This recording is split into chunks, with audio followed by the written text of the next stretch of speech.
എങ്ങോട്ട് നോക്കിയാലും പെണ്ണുങ്ങള്. ഇതന്നെയാ മധുവേട്ടൻ പറഞ്ഞത്. അയൽവാസികളൊക്കെ നല്ല സ്നേഹമുള്ളവരാന്ന്. ദൈവമേ, ഇമ്മാരി അയൽവാസികളുടെ ഇടയിൽ എങ്ങനെ ജീവിക്കുക? നീ എന്താ ഒറ്റയ്ക്ക് സംസാരിക്കുന്നത്? ഭഗവത്ഗീതയിലെ 2 ശ്ലോകം ചൊല്ലുമായിരുന്നു. ദേഷ്യത്തിലാണല്ലോ. എന്ത് പറ്റി മോളുവിന്? വീട് ഇഷ്ടപ്പെട്ടില്ലേ? സുഖിപ്പിക്കല്ലേ? എന്ത് പറ്റി ഇത്ര പെട്ടെന്ന്? ഇവിടെ ഏത് പെണ്ണാ താമസിക്കുന്നത്? പെണ്ണോ? അതിനകത്ത് കിടക്കുന്ന സാരിയും ബ്ലൗസും ഒക്കെ ആരുടെയാന്ന്? എനിക്കൊന്നും കേക്കണ്ട. ആ സാരിയും ബ്ലൗസും ഏത് പെണ്ണിന്റെയാണെന്നും അവളും മധുവേട്ടനും തമ്മിലുള്ള ബന്ധം എന്താണെന്ന് എനിക്ക് ഇപ്പൊ അറിയണം. നീ സമാധാനപ്പെടും, ഞാൻ അതല്ലേ പറഞ്ഞു വരുന്നത്. നോണ പറഞ്ഞ കൊല്ലും ഞാൻ.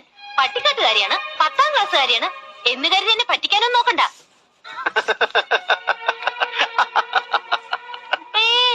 ചിരിക്കണ്ട. ചിരിക്കണ സമയം കൊണ്ട് എന്തെങ്കിലും നോണ ആലോചിച്ചെടുക്കായിരിക്കും. എനിക്കുണ്ട് ബുദ്ധി. ഇനി നിർത്തി കാര്യം പറയുന്നുണ്ടോ? ഇന്ദു, അതിവിടെ ജോലിക്ക് വരുന്ന സ്ത്രീയുടെ വർക്കിംഗ് ഡ്രസ്സുകളാ. അവര് കുറച്ച് ദൂരത്തുനിന്നാ വരുന്നത്. ഇവിടെ വന്ന് സാരിയും ബ്ലൗസും ഒക്കെ മാറിട്ടാ ജോലിക്ക് കയറുന്നത്.